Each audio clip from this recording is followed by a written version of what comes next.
During World War II, a team of airborne soldiers had a mission to demolish a radio interference tower established by Germans inside an old church in 1944. Boyce, a fearful soldier, attempts to compose himself quietly before they descend as the plane approaches the target location. Among the members of the squad are Tibbet, Rosenfeld, Grunow, Chase, a photographer, and Ford, who is an expert in explosives and was assigned to the mission due to his exceptional performance in the last mission. As the ride becomes bumpy, Boyce accidentally drops his chain, but Tibbet quickly picks it up and teases him for having a good luck charm. Due to Boyce's unsatisfactory performance in the army, the other soldiers in his group bully him. After a few moments, Sergeant Renson, the leader of the squad, enters the main area of the aircraft to give some instructions before they land. When he starts asking questions, Boyce fails to respond, which lowers his confidence even more, but the mission must continue. Before returning to the cockpit, Sergeant Renson gives his final speech to the soldiers as hundreds of planes and ships make their way to France. At the moment, all they can do is wait and hope for the best. The aircraft starts to rumble, indicating that airstrikes are taking place nearby. As they get closer to the location, more explosions occur, but the plane manages to avoid them. However, the explosions become more severe, and the other planes crash. This sight causes the remaining soldiers to panic, but Sergeant Renson tries to calm them down by speaking to them. Bullets from the ground penetrate through the plane, causing casualties among the squad members. The signal light in the plane turns red, indicating that the soldiers are now on standby to jump out. Unfortunately, the plane catches fire, causing some of the soldiers to fall fatally towards the back, burning themselves. Despite this, some of the surviving soldiers are able to jump out of the aircraft after the signal turns green. Boyce struggles to maintain composure as he experiences overwhelming emotions, and the sergeant forcibly ejects him into the midst of a hail of bullets. From his vantage point high above, Boyce surveys the battlefield and realizes that this is the day they have all been training for. He lands near a body of water, where he nearly drowns trying to free himself from the parachute. After securing a weapon, he heads to the woods, where he encounters the sergeant being taunted by German soldiers. Before Boyce can intervene, Ford stops him. They watch helplessly as their leader is executed, and Ford reminds Boyce of the importance of completing the mission. As they continue through the woods, they reunite with other surviving soldiers and advance across the field, hoping to find more Americans. Unfortunately, a misstep triggers a landmine, injuring them. After regaining consciousness, Boyce carefully navigates to safety. The group takes a break and comes across a mysterious animal carcass, which Chase identifies as a jackal, but Tibbet dismisses it as myth. As they hear a noise in the distance, Boyce alerts the group, and they encounter a girl named Chloe. The Americans chase after the girl in terror, and eventually catch up to her, holding her at gunpoint. They force her to guide them to an old church, where Boyce reassures her that she won't be harmed. Together, they make their way to the village where the church is located. Before entering, Ford orders Boyce to watch Chloe while the rest of the group investigates. This disturbs Chloe's neighbor, Mrs. Lesnar, who alerts the German guards since Chloe was out past curfew. As the guards arrive, Boyce hides and watches as Chloe manages to talk her way out of trouble. She then leads the group to her house, where they are given a quick tour in case they need to hide. Tibbet hears a noise upstairs and asks Chloe about it, but she dismisses it as her sick aunt. Chloe also has a younger brother named Paul, whose parents were killed by the Germans. The group takes refuge in the tiny attic, where they plan their mission. They are interrupted by a woman's scream outside, as the Germans execute a village resident. Chloe warns the group that they cannot stay for long due to frequent inspections, but Ford insists that they only need 4 hours. The group argues about delaying the mission, but Boyce urges them to move forward, reminding them of the importance of taking down the tower. However, Tibbet continues to bully the poor soldier, telling him he's not fit for battle. When Paul interrupts Tibbet and playfully suggests they play baseball, Tibbet becomes angry. Chloe tries to explain that Paul thinks all Americans play baseball, but Tibbet walks away. Ford orders Boyce to go downstairs, and on the way, he hears Chloe's aunt coughing in the room across the hallway. Boyce checks on her and finds a disfigured woman with burned skin who looks terribly ill. Chloe explains that her aunt returned from the church, which is the base of the Germans, and hasn't spoken since. She suspects that multiple experiments were done on her, causing both physical and mental trauma. That night, Tibbet and Chase leave to check on the German base, but German soldiers conduct another inspection in the village, prompting Ford, Boyce, and Paul to stay put in the attic. The commander from Germany, whose name is Waffner, visits Chloe's house and tries to force her into having sex with him. When she declines, he summons his men to search the attic after hearing a noise. Fortunately, Paul prevents them from entering by throwing a baseball to a German soldier, who insults it and returns it. Boyce and Ford are relieved when the soldiers eventually leave without catching them. Waffner threatens to send Chloe to a church for punishment if she doesn't have sex with him, and reluctantly, she complies, showing disgust on her face. Boyce intervenes and holds Waffner at gunpoint, and Ford follows his lead downstairs.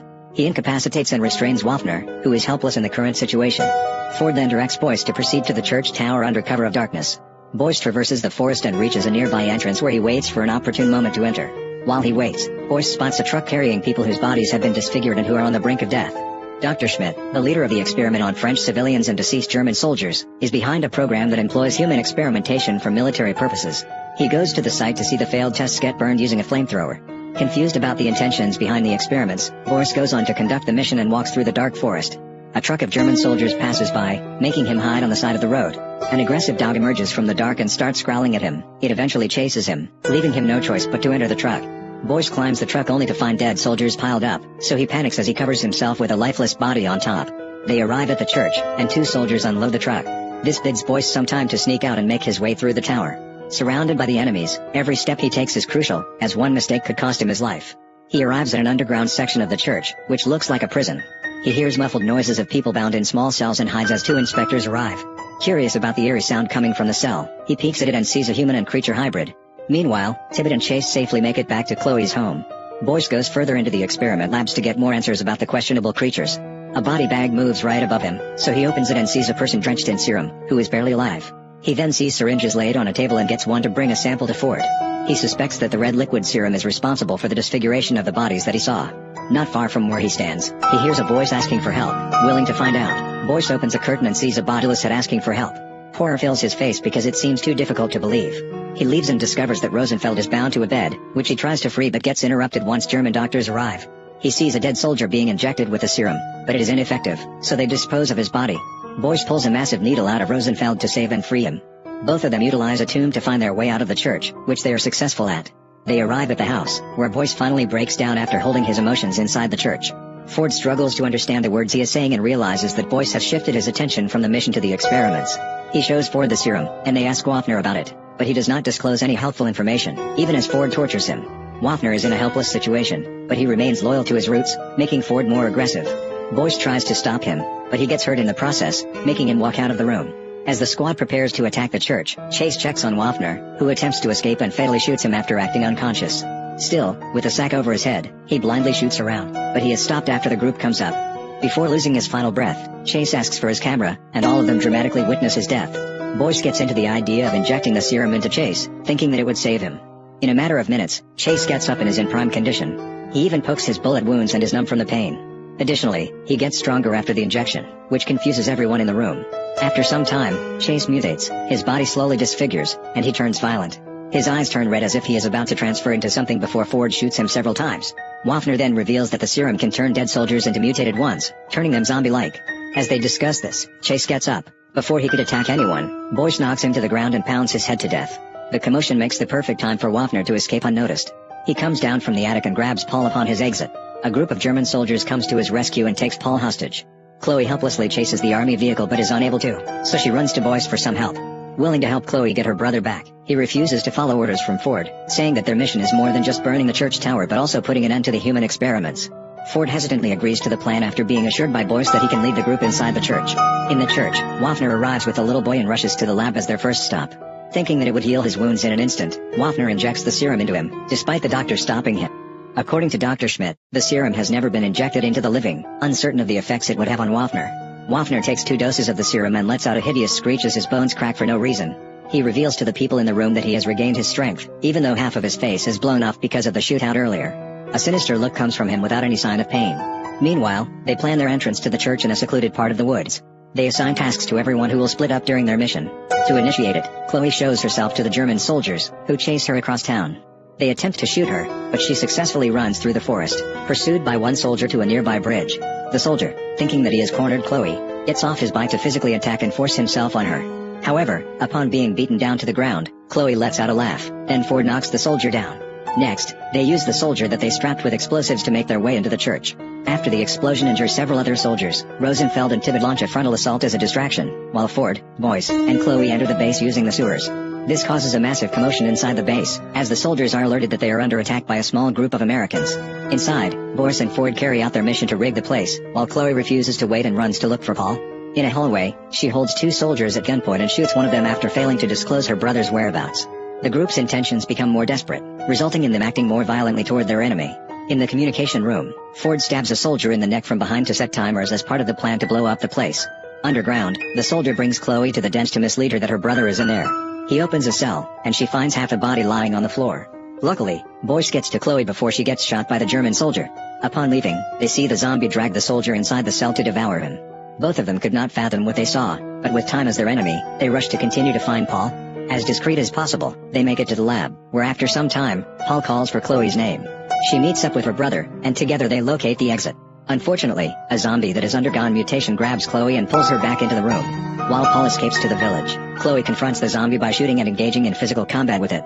Despite being injured by the zombie, Chloe manages to strike it with a weapon, but the wounds don't seem to hinder its movements. As the zombie pursues her through the hallway, Chloe eventually locates one of the flamethrowers and uses it to incinerate the zombie. Meanwhile, Waffner has undergone a mutation, granting him immense strength. He discovers Ford planting explosives in the radio tower and violently knocks him down, hinting at a sinister plan. While Boyce is planting explosives in the lab's central area, Dr. Schmidt holds him at gunpoint and demands his compliance. However, Boyce resists and fights back against the doctor.